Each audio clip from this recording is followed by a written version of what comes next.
فرينتان والد كسو صومالي قارسي إلهي قعنت هذا بركية أو قلبك هذا بركية والله دتك فيس كرادين يكون مجرو والله دتك أونلاين كالعكت قسم يكون مجرو إلهي مرقاتي إيجاه وحن إلهي أجرك قدونا يوم من كل قيب سدا إنه إلهي سبحانه وتعالى أدينا كوجب بدله فرينتان إيجا قارسي أماني كوجب تحي ساعدا أن كلها الله يو ساعدا أن كلها الله يو قاري أي عبايسن مالك لو مسعود هو يسوى مريض بيسوى عادي waxay ugu tiri maalin horna waan is aragnay wiilkeeda ii keentay waxay kaga shakisay waxay wiilkeeda ku artay waxaan ay gabdhuhu indhaha saartaan ay slaashkeed iyo ku aragtay waxay tiri wiilka waxaan kaga shakiyay inuu yahay qoomuluud wiilkii baan la fariistay waxa waxba kama jiraan buu yiri hadday isoo wacday waxay ileedahay wiilkii wuxuu igu yiri anigu laga bilaabo saacadan tiimkii baan ahay waana la iqabaa ninkii iqabay baana isoo doonanaya waana ka guuraya hooyo maca salaama maamadii ooyeysaa isoo wacday maamadii baa isoo wacday haddaan iyada u socda bal wiilka reeb baan kurintaanu imanayo wiilku waa wiil dhalinyaro ah waa 19 jir ilaa 20 weeyaan ma taqaana xilliga dhalinyarada maskaxda laga xaday weeyaan waagi hore awlaadeena ee qurbaha joogta darooga lagu xadi jiray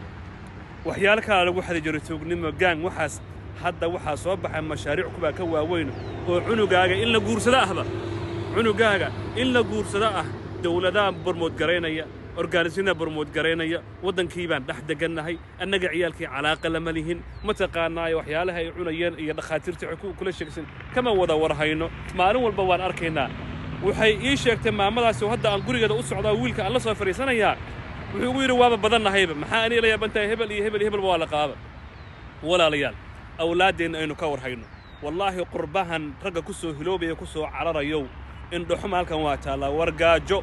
wargaajo iyo geeri ilaahay baa gacanta ku haya gobolka aad degan tahay ee ilaahay kugu abuuray war ku sabar hooyada maanta murug wallahi qaracan dhiigu inuu karo wax yar baa uga dhiman anagoo iyaga u socdo wadadan maraya ayaa waxaan isla warbal kaliga ha tagine bal masaajidka dadka raadi masaajidka markaan soo galay ma arkay sheekh Salmaan iyo dhalinyaro iyaguna 20 jir u badan oo dhowr iyo 10 ku qeyso kitaab loo akhriyo xir ah iyagii baan la fariistay war idinka ilaahay idin hanuuniyo ilaahay idinka aqbalo dhibkaasa jira iskuuladii aad ka baxdeen dhalinyaradi aad isla dhigateen qaar baa dhinaca kale u beeray oo laftiga qaatay warba ilna keena hadda iyagii baan sugay waxay dhan waa israacinaa bal dacwadaan kula soo faafinayna war gurihiina ka warhaya war caruurihiina ka warhaya war gabdhihiina darooga iyo mashaakil baa lagu mashquuliyay wiilashiina waxa weeyaan waa loo soo dhigtay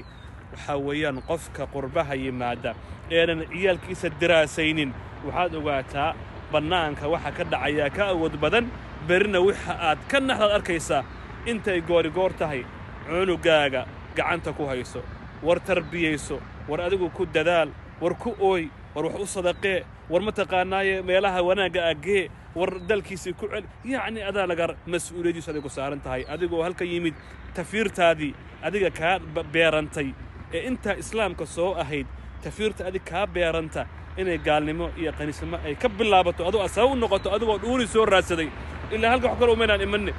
shil raadis baan ahayne yaa dhulkeena qurux badnaa oo badalaha oo biyaala laha oo wax walba laha geerido halkan way taala inta aan Afrika jooga inta la dilay aan arkay iyo inta aan ku arkay Mareykanka inta la dilay inta ka badan dilka intuu kaga badan yahay dilaan ka soo carralin war wadankeenu waa ammaan